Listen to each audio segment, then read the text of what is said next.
Wanda just saw this, came to her senses, and was like, I'm going home. I mean, it really feels like there shouldn't have been enough time to do this.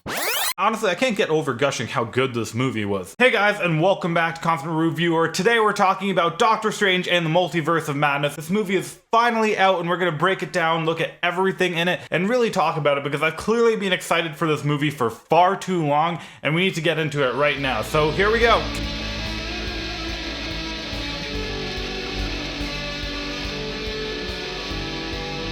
So, Doctor Strange and the Multiverse of Madness. I've been excited about this movie for a very long time because the idea of making a horror movie in the MCU was something that we really needed.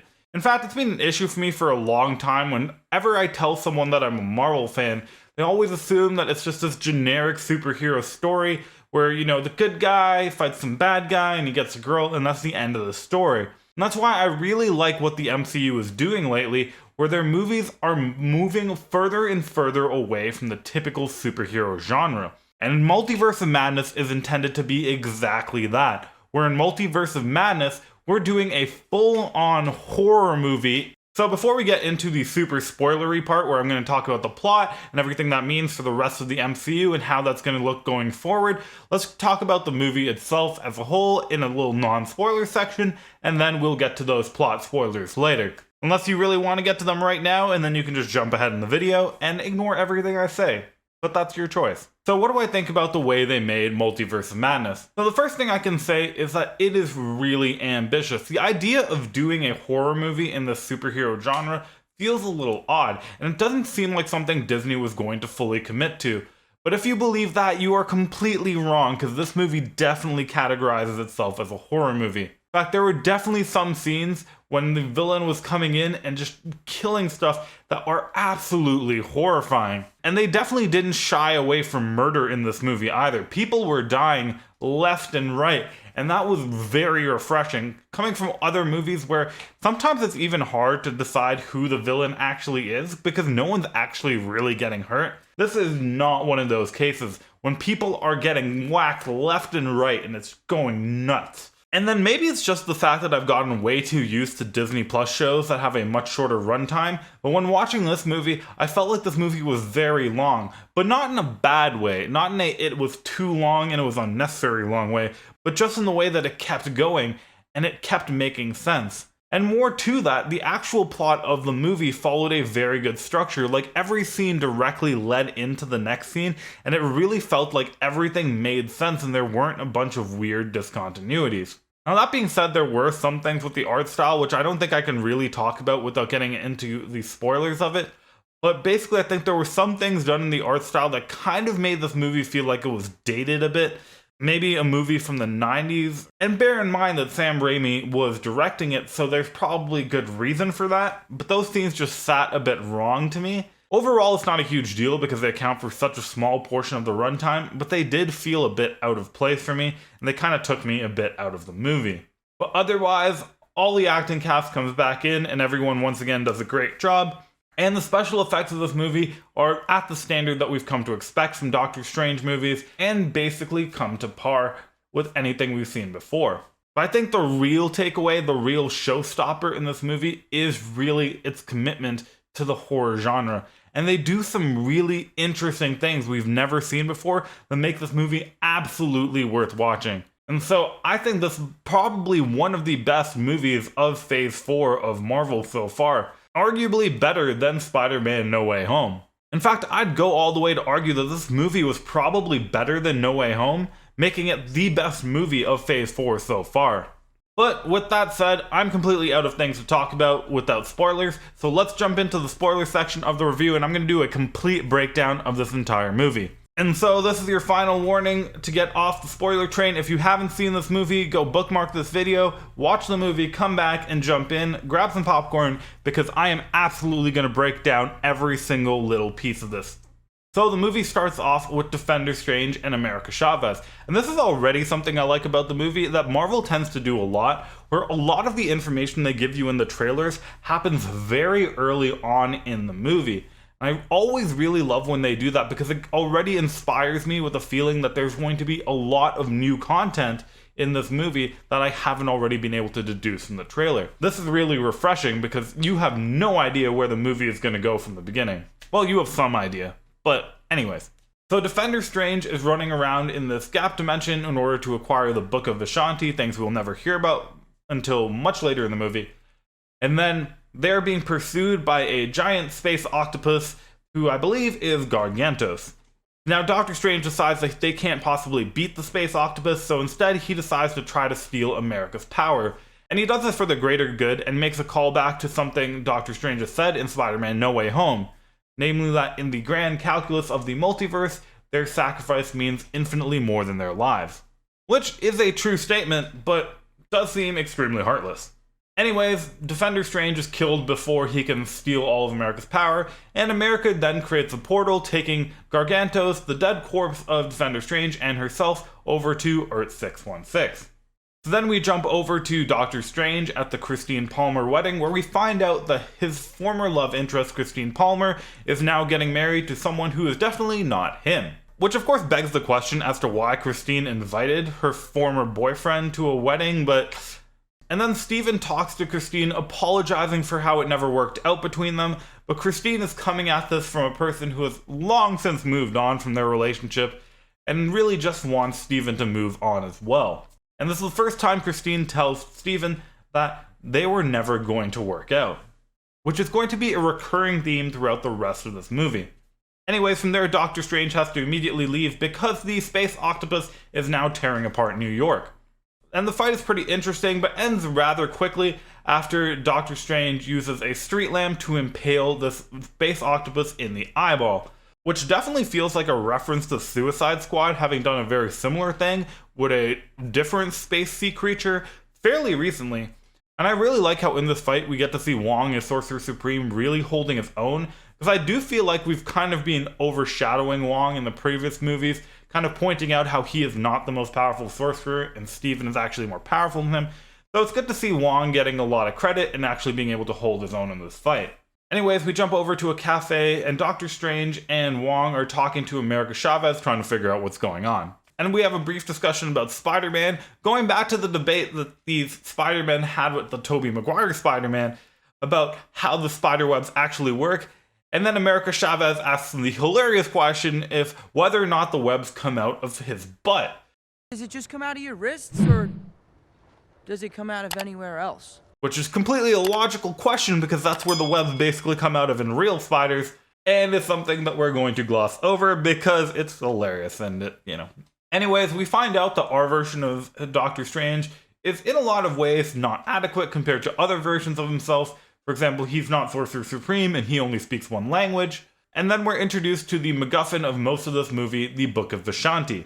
So Strange and Wong demand proof that this was real, and for proof, America shows them the dead body of Protector Strange. Sorry, Defender Strange, I'm a little tired. And I think we get here the biggest fabric change to the entire entity of the MCU as it is in the scene, where America Chavez basically reveals that all dreams in the MCU are actually visions of parallel lives and different timelines. And so Wong references the fact that he has a recurring nightmare about being chased by a clown, and America confirms that this means that in somewhere in the multiverse, Wong is perpetually being chased by clowns. Which is completely mind-boggling as a concept that every single dream in the MCU is a peek into a parallel universe. And it's a very bizarre thing to kind of wrap your head around. And I'm probably going to have to come back to this later because it's, as a concept, completely bizarre, at least to me. But anyway, Strange buries his body and then confirms that they are now dealing with a demon that was brought to them by witchcraft as opposed to sorcery. So now we jump over to Wanda Maximoff in her first appearance in this movie. So Wanda is in the middle of a dream, and in this dream she's having a regular day in the life with her two sons, Billy and Tommy Maximoff. Now we're led to believe, as we were in the trailer, that Wanda has actually given up magic since WandaVision, and is just kind of trying to live a much simpler life in this weird apple orchard along with her sheep. But as I correctly predicted, this is obviously a huge lie because this doesn't add up with anything that we saw at the end of WandaVision. And Wanda quickly reveals after she gets busted by saying the name America before Steven tells her that name, that she was actually behind all of this. She was the one who sent Gargantos after America Chavez and has been trying to capture her and bring her to this universe the entire time. And we find out that the entire orchard is still her using the reality bending magic, and that the Darkhold actually has complete hold of her. Confirming, just like in Agents of S.H.I.E.L.D. and every other instance of the Darkhold that we've seen that might be in the MCU, that this version of the Darkhold corrupts the user completely. And therefore, because Wanda has been reading out of it so much, that she has basically moved over completely to the evil side. And she then brings up a really interesting argument about Stephen and the Time Stone. See, what Wanda's saying here is that she just wants to kill one person, and America having her powers and not being able to use them is an inherent risk, because what if someone even more dangerous than her gets access to her powers and uses them for something even more nefarious? For example, a Kang the Conqueror-like character who might try to use her powers to conquer the multiverse. Wanda therefore is considering herself the lesser evil because she only wants to use her powers in order to have her children and protect her family. A pretty important philosophical argument, but the show's not going to dwell much on, and we're going to move forward to the defense of Kamar-Taj. So the sorcerers have decided to defend Kamar-Taj and are now protecting it from an attack from the Scarlet Witch. And it immediately becomes clear that the sorcerers know who the Scarlet Witch is, and more clear that they did not know that Wanda was the Scarlet Witch, but upon giving her that identity, they know a lot of the lore and the prophecies associated to her character. And so we get a quick refresher on the prophecy that we actually heard at the end of WandaVision, that the Scarlet Witch is basically destined to rule or destroy the world. In fact, I believe they said the entire universe. So the sorcerers create a giant shield dome around their camp, and it's really interesting that it doesn't really matter if you're from space, or if you have heightened technology, or if you have magic. The go-to defense is always a giant dome. But Wanda jumps into this fight, and she seems to be holding her own against pretty much the entire collective force of Kamar-Taj, and very quickly she gets inside one of their heads, breaks down their defenses, and just like the shield wall in Guardians of the Galaxy, she quickly pokes a hole into it and basically wipes everyone out. In fact, Wong later goes on to confirm that this led to about 73 deaths. So Wanda is not a gray character anymore. She is not questionable. She is not confused. She is a mass murderer at this point. Once again, heavily committing to making this a horror movie. So Wanda gets in and goes after Strange and then gets trapped in this kind of mirror trap in the floor that locks her into the mirror dimension. Which has always been a weird thing from Doctor Strange, because when the mirror dimension was initially introduced, we found out that it's impossible to get out of there without a sling ring. And yet when Doctor Strange attempts to put Thanos in the mirror dimension in Infinity War, Thanos just destroys it and breaks his way out. Now this is probably because of the power he had from the Infinity Stones, but in this movie, we see similarly that Wanda Maximoff gets trapped in the mirror dimension and yet finds a way to use the mirrors in order to peel and claw her way back into our reality. In possibly one of the most horrifying ways ever, where she actually comes crawling out. And so this forces America to have to flee, and America and Stephen Strange end up fleeing through the multiverse, going to Earth 838. And this really is kind of where the action of the movie resets, where now that the characters know what's going on, we're going to steadily explore the multiverse for the first time. And this actually is our first real exposure as a main MCU character wandering through the multiverse. See, in Spider-Man No Way Home, we had multiversal people come to our universe in the MCU, but this is the first time the characters from this universe are going to be exploring another universe. And America Chavez kind of gives a quick breakdown on the rules of how to navigate in multiversal travel, basically saying that you don't know anything because anything that you assume might not be how other universes work. And then she also drops the bomb that in most universes food is free, and it's actually kind of bizarre that in the MCU people have to pay for food. Which then leads to a very funny reveal that the food is actually not free in this universe, and Bruce Campbell gets to go punch himself in the face for the next 3 weeks. Which, talk about another example of punishment not fitting the crime in the Marvel Universe, because really this guy was just upset that a teenager was robbing from him, and an adult was actually defending that theft instead of telling her to give it back. So it really doesn't feel like he deserved to get punched in the face for the next 3 weeks over this. I guess if you have superpowers, you get to make the rules. Anyways, we get to wander down memory lane. We get to find out about Stephen getting the watch from Christine, and this really is a theme for the entire movie, because despite the fact that the watch is broken and cannot be repaired, he still holds onto it, holding on to hope for this watch and not moving on. We also find out that America might have killed her own parents because of her inability to control her own powers. From there, Stephen and America make it to the Sanctum Sanctorum, and they are introduced to Baron Mordo, who Stephen confirms that in the MCU has been trying to kill him repetitively, but is unsure of how this version of Baron Mordo is going to work. And this one seems a lot more friendly, taking them in, and in fact explaining that they actually have the Darkhold in their universe, and they know about the magic it contains. And Baron Mordo gives us explanation onto one of the major plot points of this entire movie, which is dreamwalking, a magical ability found in the Darkhold that allows the user to enter a parallel version of themselves in a different version of them in the multiverse. And this leads to the art style thing that I was talking about, where they do this kind of overlay version where Baron Mordo and Strange are talking about dreamwalking, while we have these kind of soft overlays of Wanda Maximoff as the Scarlet Witch starting to use it in order to access herself in that reality. And honestly, this feels like the weirdest scene because they never do this throughout the rest of the movie, and the weird art style they chose to use here, I don't know, it just felt really out of place and honestly kind of a little dated with back to what movies used to look like maybe 15 years ago. But Wanda performs a seance still in camouflage, which we have to assume is just because she is so obsessed with this at this point that she doesn't even bother putting the effort into going to a safe place to do the seance. She just wants to do it wherever she is. And this obviously leads to her downfall, as one of the surviving people from the attack on Camartage ends up destroying the Darkhold. And this is the first really weird thing in this movie that I feel like might be a little nitpicky, but I really want to talk about, is the fact that destroying the Darkhold somehow broke the dreamwalking spell. But it's not like the magic itself is in the Darkhold, right? The magic is the user, and the Darkhold just contains the spell telling you how to do it. Like, it's not like destroying the Book of Cagliostro in Doctor Strange 1 would have severed their tie with the Dark Dimension. And this gets confirmed later in this movie, where we find that the Darkhold is just a copy. So why does destroying the Darkhold stop the spell? I mean, maybe there's an explanation that the Darkhold itself has some of the magic, so you need the Darkhold to be around you to do it. But if this is the explanation, it's completely glossed over in this movie, and we're just going to have to deal with the fact that for some reason destroying the Darkhold destroyed the spell. Which honestly narratively doesn't even achieve that much, because Wanda had not yet done much with the dreamwalking, and now in order to go back to it, she's going to have to go to Mount Wundagore. Which I feel like they could have just easily destroyed the Darkhold before this, before she had used dreamwalking, and the plot would have been exactly the same, but I wouldn't have this weird question about why destroying the book cancels the spell. You know?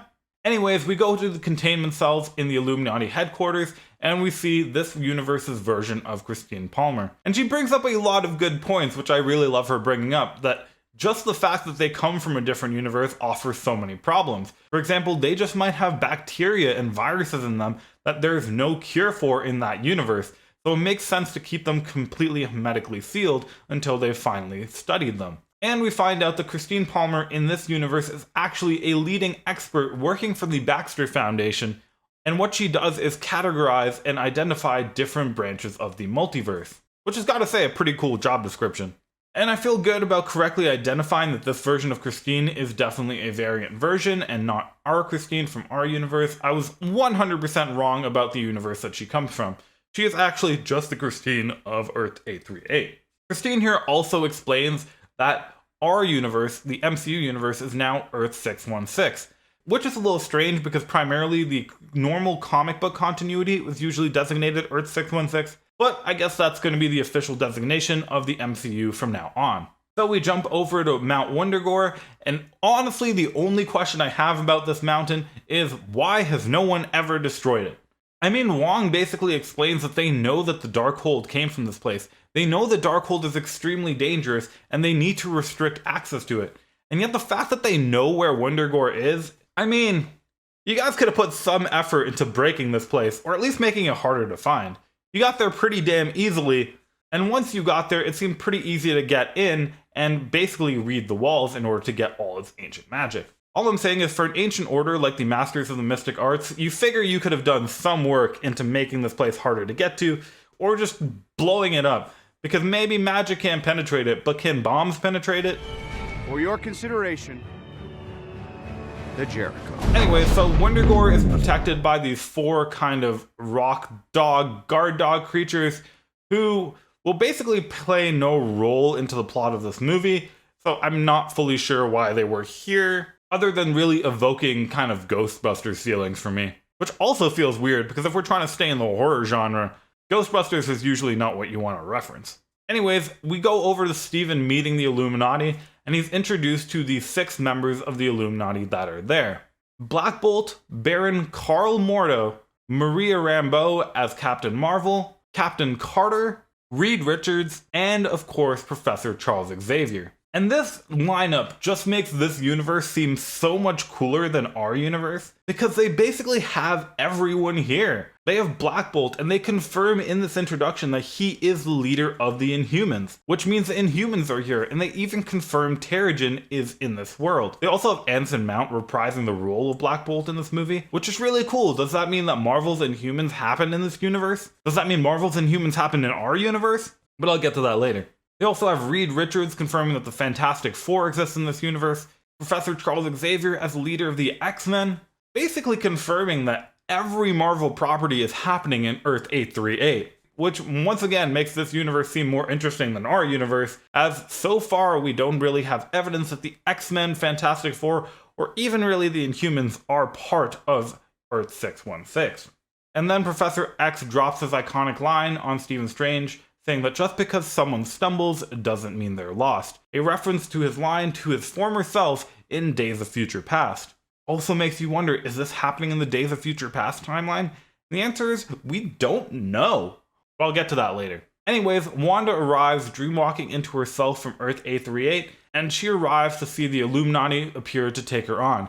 And we have this really triumphant music as the Illuminati appears in front of her, and they all really seem impressive. And it gets us ready for a big showdown to which the Illuminati will be able to show their true strength and take on the Scarlet Witch. Reed Richards confirms that he has children of his own, and more importantly confirming that Nathaniel Richards could actually be one of his descendants, therefore making Kang the Conqueror still one of the descendants of Reed Richards in the MCU. But beside the grandiose speeches that we get from the Illuminati, talking about how they can easily handle the Scarlet Witch if she ever wanders there, Wanda shows them that they're completely wrong, erasing Black Bolt's mouth in a scene indicative of the Matrix, and Black Bolt dies almost immediately, followed by, within a few seconds, Wanda shredding Mr. Fantastic to bits.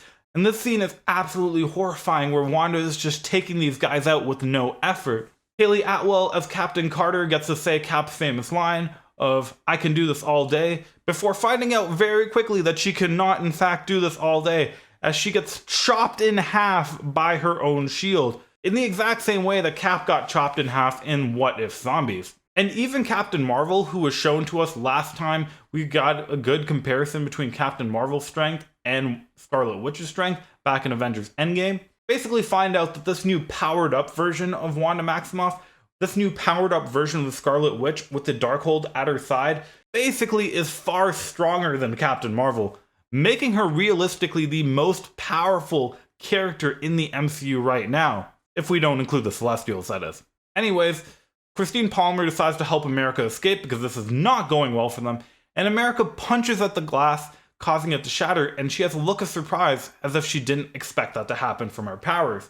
Which is kind of confusing because back when she was fighting Gargantos, she was able to kick a little star-shaped cutout, knocking some concrete onto Gargantos' face. And if she knows she can do this by kicking, why on earth did she choose to punch? Either she thought or she knew that this would work when she punched, or she should have just gone with the kick, which she knows will actually cause some destruction. Anyways, I'm probably getting stuck on a point that's not that important again. Moving on, Wanda starts to chase them through the Illuminati headquarters, and it is absolutely horrifying. She keeps showing up, she keeps getting past everything to stop at her. There's really no way to slow her down for all that long, and she is just covered in motor oil. She deliberately is trying to invoke the idea that she's just covered in blood, but in a slightly more family-friendly version. Christine is able to give our Doctor Strange a watch that they can use as a door that opens up into the Gap Dimension and allows them to finally get to the Book of Vishanti. And as Christine explains, the book is hidden in a Gap Dimension. It's in between the space between the universes, which is kind of giving us even more information about areas outside of the universes in the MCU. I mean, we have all the timelines, we have all the physical planes of the MCU, but we're being introduced to more and more all the non-physical planes, the metaphysical planes of the MCU as well. I mean, the ancestral plane introduced to us in Black Panther, the Duat introduced to us in Moon Knight. We have the Citadel that exists outside of time in Loki. We are really filling in all the depths and dimensions of the universe in the MCU. Or should I say the multiverse? But really, it's more than the multiverse. It's really the fabric of everything that makes up this. I don't even know what term to give it. Anyways, Strange and America manage to make it to the Book of Vishanti, but unfortunately, Wanda is right behind them. She appears, she destroys the book, taking that option away from them, and she is able to successfully kidnap America Chavez and bring her back to Wundagore. And so here she gives up control of Wanda 838, and Wanda 838 just decides to leave. Which, going back to weird things that don't fully make sense, Wanda just saw this, came to her senses, and was like, I'm going home. She's not going to ask anyone what happened. I mean, come on, Wanda, you can at least ask. Maybe you can help. I'm guessing Wanda in this universe is really not much of a hero anymore, if she ever was. But I still think it's weird that she just saw this and was like, alright, going home.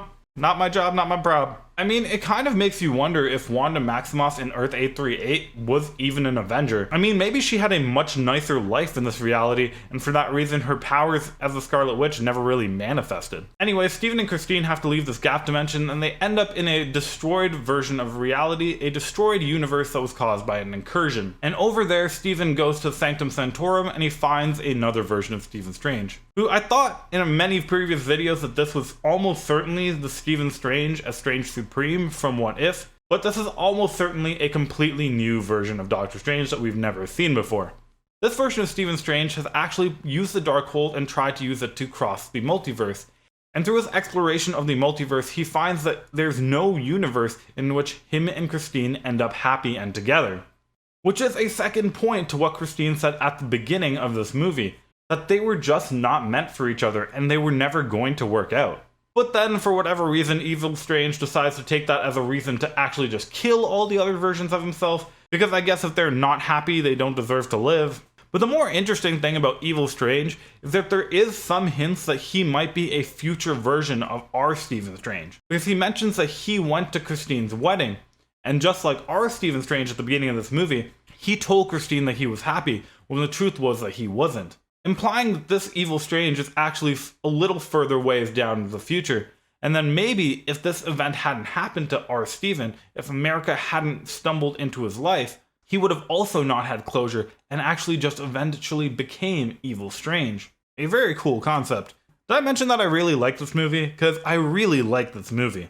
Anyways, our version of Stephen Strange and evil Stephen Strange get into a fight, and they end up having a very musical battle by throwing musical notes at each other, which is the second part of this movie, which kind of throws me back out of it. I just consider it a very weird art decision, and them deciding to have some sort of musical battle, and kind of just reminded you that they're doing fun visual effects instead of just showing these guys uncorking all their power to defeat each other. Now, this leads Wanda to try to steal America Chavez's powers, and luckily for the first time in this movie, it looks like the process of stealing her powers takes several hours. Because despite the fact that every time we've seen it happen before, the implication has always been that it can be done in a matter of seconds or minutes, Wanda will start to steal her powers, and in the meantime, Stephen Strange will be able to possess the corpse of Defender Strange, get that corpse all the way to Wundagore, fight his way through Wundagore, and confront Wanda before she has successfully taken the powers from America Chavez. I mean, it really feels like there shouldn't have been enough time to do this,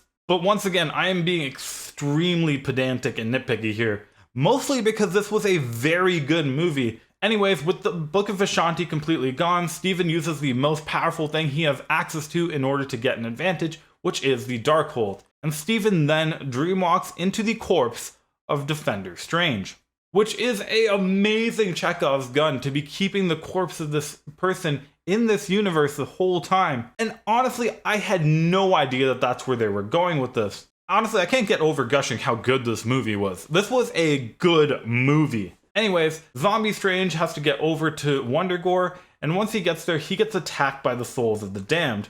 A very new concept that we haven't seen before, but apparently there are entities that don't seem to like it when people come back to life, or when they're being possessed by a different version of themselves into a corpse or something.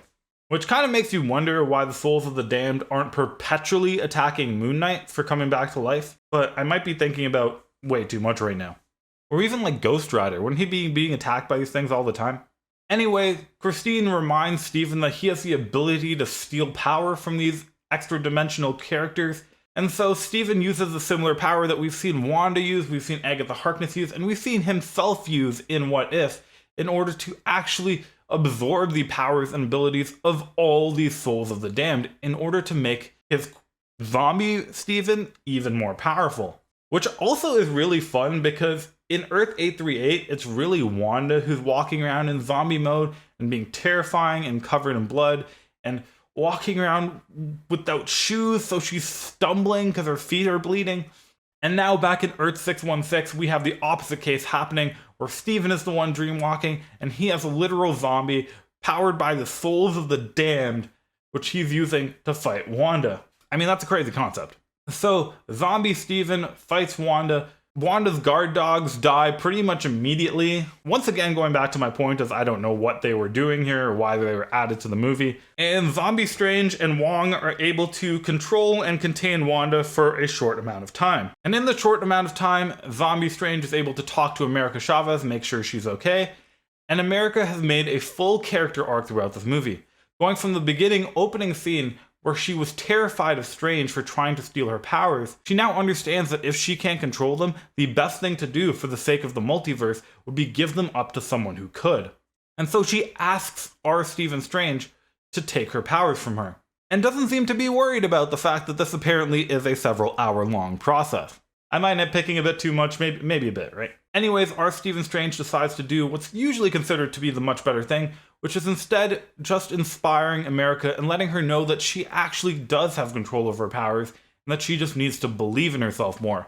Because fundamentally, her problem is that she has very low self-esteem, especially for a multiverse traveling superhero. And this mere fact is enough to embolden America Chavez in order to take on Wanda Maximoff. But America first attempts to send Wanda to hell, apparently, but then realizing punishing Wanda isn't really what she needs. Instead, what she needs is to see that exactly what she wants, exactly what Stephen wanted, is not what they need. So she sends Wanda to where she wants to go, Earth 838. And upon actually going to Earth 838, seeing the reaction on her children's faces, realizing that she would never truly be their mother, and instead she would just be the person who killed their real mother, Wanda realizes that even this would not give her what she truly wants, and would not really make her happy. So Wanda decides to destroy Wondergore, and also destroys every copy of the Darkhold that exists.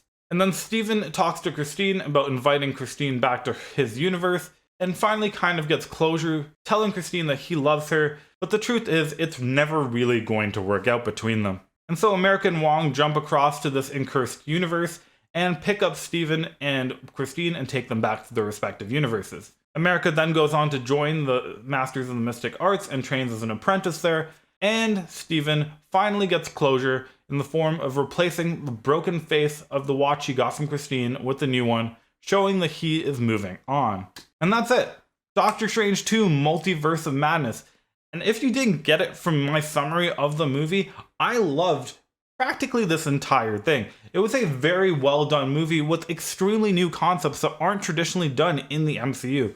I mean, the whole idea of making a horror movie in the Marvel Cinematic Universe is really out there and was done really well. And there were obviously some things that I nitpicked on, and I feel completely justified in pointing them out because they did seem a little wrong in this movie. But compared to everything, they are such small problems in this movie, which is a real testament to how good it was when the only flaws you can find are so small. And I really love the overall theme of this movie, the parallel between Stephen Strange and Wanda Maximoff, because both of them in this movie are really after the same thing. Both of them think that if they get what they want, they will be happy. Wanda wants to have her family, and if she has her family, she will be happy. Similar, Stephen wants Christine, and if he has Christine, he will be happy. And while Wanda is obsessively corrupted by the Darkhold and is doing everything in her power to do it, and our version of Stephen Strange understands that that is wrong and he is not trying to do it, both of them still at the end of the day want those things. And both of them find out through the course of this movie that Truly, if they had used a shortcut, if they had used multiversal travel or magic in order to get what they wanted, it wouldn't be enough and they still wouldn't be satisfied. And this leads to the big conclusion scene between Strange and Wong, where basically they talk about, is it enough that they are happy in other universes? Of course, Stephen, who is basically the power of gods and can do whatever he wants, should be happy. Well, he just isn't. And that's okay, because he still has friends. And I thought this theme was played extremely well throughout the movie. Not to mention the introduction of the character America Chavez, who as a character is exceedingly powerful because her power is so unique. And yet, because she's still young and doesn't fully have control of it, she isn't a very powerful character in this movie. Now, as a Marvel fan, I really do only have one thing that I'm actually upset about with this movie at all. And that really is that we got absolutely no information, absolutely no confirmation as to what is and isn't canon in the MCU. I mean, despite including Anson Mount as Black Bolt in Earth 838, this does not confirm if Marvel's Inhumans is canon in our MCU. And in comparison to Spider-Man No Way Home, or even Hawkeye, that confirm that Vincent D'Onofrio is Kingpin and Kingpin exists in the MCU, and that Charlie Cox is Daredevil and they are in the MCU, which makes it really likely that the show Daredevil happened inside the MCU. Because they show Anson Mount in Earth 838, this really doesn't tell us at all what that means about Marvel's Inhumans with respect to the Marvel Cinematic Universe and Earth 616. Similarly, they finally introduced the first appearance of the Fantastic Four with Reed Richards, and the first appearance of the X-Men with Professor Charles Xavier, and yet we have no confirmation if these characters are alive in the MCU, if they exist in the MCU, are the X-Men a thing in the MCU, are mutants a thing in the MCU? Even a huge plot point that a lot of us kind of hoped for would happen in this movie didn't happen, when they could have introduced the character of Magneto in Earth 838, as in the comics, Magneto is actually Scarlet Witch's father. But it seemed like this was a connection that they weren't interested in exploring, and especially with the first on-screen appearance of Wanda's actual parents in WandaVision, it seems like the MCU seems to be veering away from this connection to the X-Men for Wanda's character. And so as a huge Marvel fan, I'm a little disappointed that we still got no answers as to when the X-Men are coming to the Marvel Cinematic Universe, when the Fantastic Four are coming to the universe, when the Inhumans are coming to the universe. And so that did bum me out that we got all the way through the movie, and all those questions still remain unanswered up until now. But once again, those are faults of my own expectations for the movie and fan expectations of the movie, and really can't be put on the movie themselves. And with the permanent addition of America Chavez to Earth 616, this is heavily confirming that Stephen Strange and America Chavez and the multiverse as a whole is going to be extremely important to the Marvel Universe and the Marvel storylines going onwards. In fact, I really wouldn't be surprised if the multiverse plays a much bigger role in practically every Marvel property from here on. Because we finally have a very convenient, very easy way for our characters in the Earth 616 timeline to jump across to other characters in other universes. They also have the inclusion of Captain Carter in the Illuminati, but with almost no way to confirm that this is Captain Carter from What If. Said this is probably just another universe to where Peggy Carter got the super serum. In fact, Earth 838 seems to be a fairly far branched reality from Earth 616, because there are a lot of changes that happen in this reality. Not just did Peggy Carter get the super soldier serum, but also Maria Rambeau, instead of Carol Danvers, became Captain Marvel. And I mean, there are X-Men and Inhumans, so it seems like this universe is pretty different than ours. And so it's not a single branch away from our timeline, but probably multiple branches. As opposed to the timelines that we mostly saw in What If, where What If was basically showing single steps away from our timeline, where single entries had changed in order to create those timelines. And this movie also does ask us the famous question of Endgame, the famous question from Infinity War, being that was there really only one way to defeat Thanos? That's what we're told from Stephen Strange in Infinity War and again in Endgame. But this movie really draws attention to that and asks, was there really no other way? In fact, the fact is, in Earth 838, the snap never happened because the Illuminati were able to defeat Thanos. And now, because of that, it's unclear as to whether the Infinity Stones still exist in Earth 838. But really, because of the destruction to the sacred timeline in the show Loki, there really aren't defined rules as to what can be happening in these parallel universes. And there might even be something to this in the ages that I might be looking into a little bit too much regarding the age and uniqueness of America Chavez, and maybe her birth or even her powers themselves are a direct result of the timeline fracturing. And the reason why she's the first person to exist in the multiverse with these powers is because the timelines had not branched out enough to create someone with these powers before.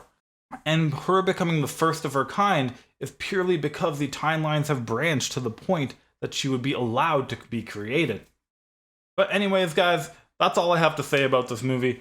I don't really feel like I can give it enough praise because this movie was really great and was an amazing start to 2022 for Marvel. But this movie seemed to come out with huge fan expectations. The trailers always looked amazing. And I'd have to say the movie really did live up to the hype and delivered on exactly what we were looking for. So guys, that's just what I think about Multiverse Madness. I'm going to have some upcoming videos where I talk about America Chavez, what her powers mean for the MCU, how I think she got her powers, how the gap dimension and all these stuff work in the MCU, and really just delving into theories that try to explain the entire world, the entire reality that we've been presented, and all the new information we get in this. So those will be coming up in upcoming videos. But guys, I really hope you enjoy this one. I love the movie, and I really enjoyed watching it, and I hope you guys enjoyed my breakdown and review of it. Let me know what you guys think in the comments down below, and I'll see you guys in the next video. Bye.